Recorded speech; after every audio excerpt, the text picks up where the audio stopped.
is just verbal, but actually, communication is multimodal by which it spans across various realms, modes, and features.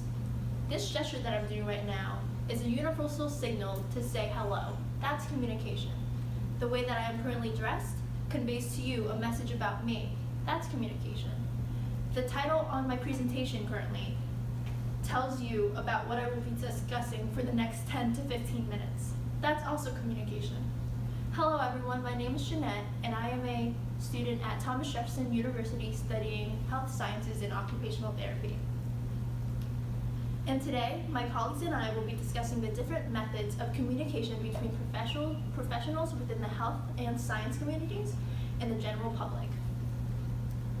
Living in an overstimulated society, people are often overwhelmed with the variations of communication methods and outlets in which they receive information.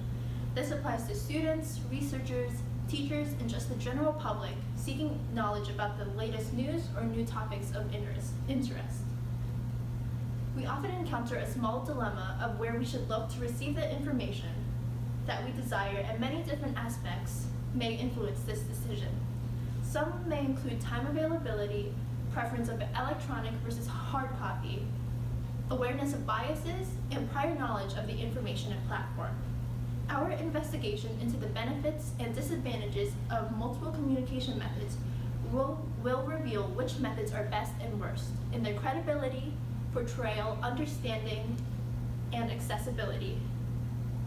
That's what we will inform you of today. In this TED Talk, we will be analyzing the pros and cons of scholarly articles, news outlets, social media, and TED Talks as scientific and health communication modes between professionals and the general public. First, let's talk about scholarly articles. Scholarly articles, or peer-reviewed journals, are professional works written by professionals who are experts within their fields. Publishing these are the most widespread and respected method of communication for professionals within the same discourse community to share recent and new information with each other. Within the science and healthcare fields in particular, these works are essential in publicizing research results that cover a wide variety of topics such as exercise, fitness, vaccinations, and agriculture.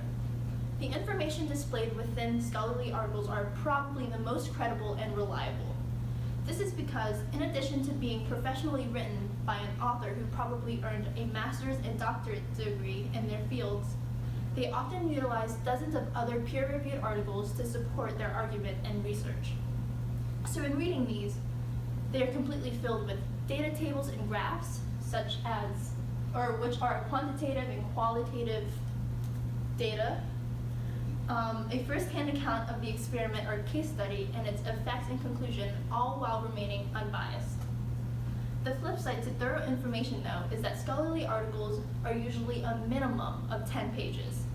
Many times in my science classes, I have been required to cite credible sources as supporting data and references in my lab reports.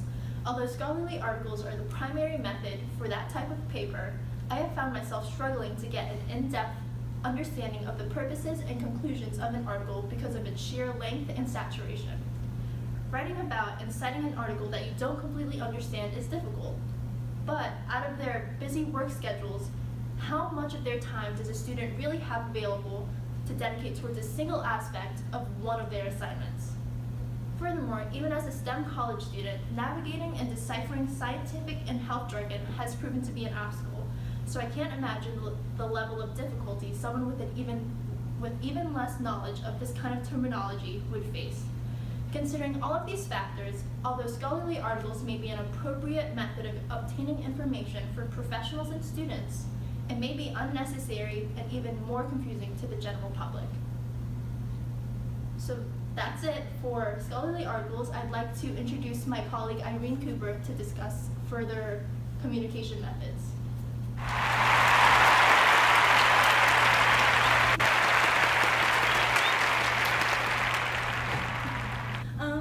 Hi everyone, my name is Irene Cooper and I'm a freshman biology student at Thomas Jefferson University.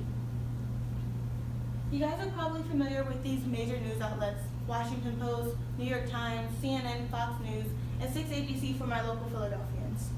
I remember every morning getting ready for school, my mom would be watching CNN for political and national news, and watching 6ABC for weather and traffic updates, while I'd be watching in hopes of having a snow day. Now, while these news outlets are great at providing local, national, and global news, they are often lacking in the scientific department. Of course, you hear about health issues, but you're never really informed of the underlying causes of such conditions. Many of you may remember the Ebola outbreak coverage in 2015. And yes, we were informed about what Ebola was. Yes, we were made aware of the symptoms, and yes, we were made aware of how it spread. However, we only heard continuous follow-up information after it became a national scare, and Ebola was around long before news outlets began covering the story. I believe that we should be informed about these health issues before it becomes a threat to public health, and that way there isn't a huge panic by the masses because there's communication between a scientific and medical community and the public. The news is not a proper place to be greatly informed about these issues, as their focus is on breaking news and headlines. These outlets are on a time restraint and they have a plethora of topics that need attention.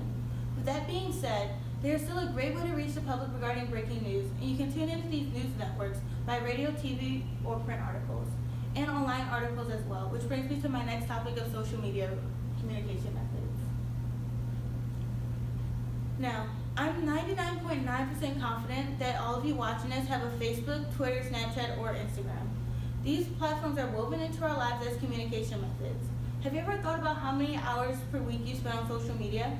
Personally, I've spent almost 8 hours on Instagram in the past week, and my peers and I, on average, have spent 1,890 minutes a week on using screen time on our phones. I got this statistic from a biology lab that me and my classmates have participated in this semester, and this number was averaged out between everyone between my whole freshman class. Now, this equates to 31 and a half hours per week, which is almost a day and 1/3 of a day. We spend so much time on social media, but what do we really get out of it? We communicate with our friends, find out about trends, and get news as well. Social media platforms are a quick way to spread information to the public very quickly, however, it may not travel efficiently. Yes, information travels fast, and there's no definite time constraint, as viewers can reread posts and replay videos as they need. Plus, they're usually in layman's terms, as the public is explaining things to the public. While information is shared through social media, there is a space for discussion on most platforms in comment sections, inboxes, and subtweets. Social media is an effective way of communication with the general public. However, it falls short in many aspects. Anyone and everyone can make a social media profile: college graduates, professors, teenagers, elders, unemployed persons, and those without higher education. And when people try to find information on these platforms, there's no guarantee that it can be reliable information, even if they have a verified account. Because social media has a high rhetorical velocity, false information can spread just as quickly or faster than facts. Social media is also unfiltered, so even if the information given is partially factual, personal opinions could be mixed in. Information can also be very biased depending on the content creator, and information may not be covered if it isn't trendy enough to bring in the desired views. Now, I'd like to introduce you all to my colleague Minji Hong, as she's going to talk about TED Talks and their pros and cons.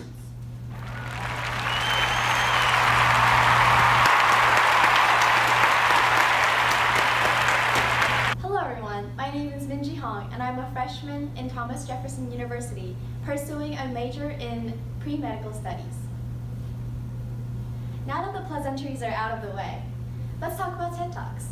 According to the official TED website, the organization has denied the accusation that TEDx is full of pseudoscience by stating that TEDx's science guidelines clearly states that science and health information shared from the stage must be supported by peer-reviewed sources.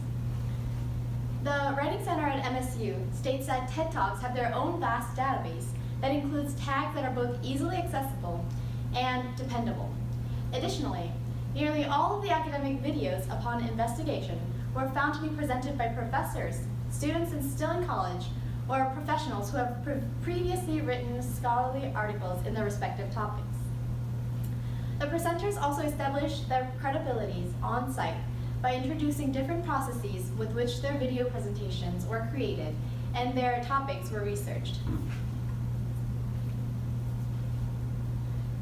One presenter, Mr. Peter Smith, on his TED Talk, broke the fourth wall to describe how to give a TED Talk. He says that TED Talks are effective because of their overlying structure of topic, teasing it out, and telling the tale. To unravel his meaning, let us first focus on the purpose. The purpose of the talk would be what you want your audience to do and feel. What do you want them to take away from your 10 to 18-minute speech? How do you want to make them feel for the duration of the talk? To make for an engaging presentation, you must captivate them with reliable ideas, anecdotes, and quotes. Next, you must make an agreeable first impression. Reel them in with your charm and humor. Help them feel at ease around you, like they can trust you and rely on you to give them untainted, unbiased facts. Present a case study that your presentation will solve. This way, in order to find out what happens to the character in your story, they have to pay attention to you. Give them something similar to a pitch. Tell them why it has to be you that's giving the presentation on this particular topic. Build your credibility. Also inform them what it is you will cover, how, and why now. Why is it relevant at this particular time, this particular spin of the earth? Finally, present like you're telling a story. Storytelling and listening have been an enjoyable activity since elementary school. Why would it be any different now? These are some of the main points Smith develops throughout his presentation. Doesn't this sound drastically more exciting than harrowing your eyes for hours on end to read through a medical journal in its minuscule text and burdensome SAT vocabulary?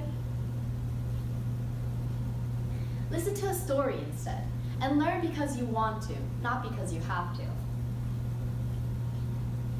Wouldn't you agree that even without a bachelor's degree in science, you would want to be informed about the issues and advances in healthcare around you?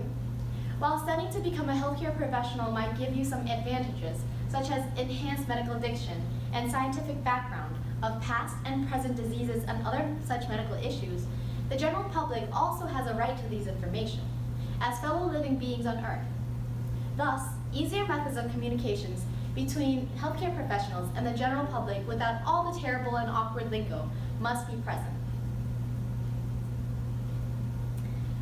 Now that we have presented all the information regarding various modes of communication to you, you're probably thinking, so what? Throughout this video, we've discussed the superiority of TED Talks when it came to coherence between professionals of the healthcare field, aspiring professionals, and the general public. We don't mean to solely promote TED Talks as a superior mode, but to bring attention to the fact that although separate communication methods vary in their appropriateness for different audiences for different reasons, TED Talks seem to be educational, informative, and entertaining for all audiences of differing ages, education levels, and purposes. We live in a digital age where we can get information thrown in our faces and spoken to us if we wanted to. Instead of shrinking from its overabundance, take advantage of it.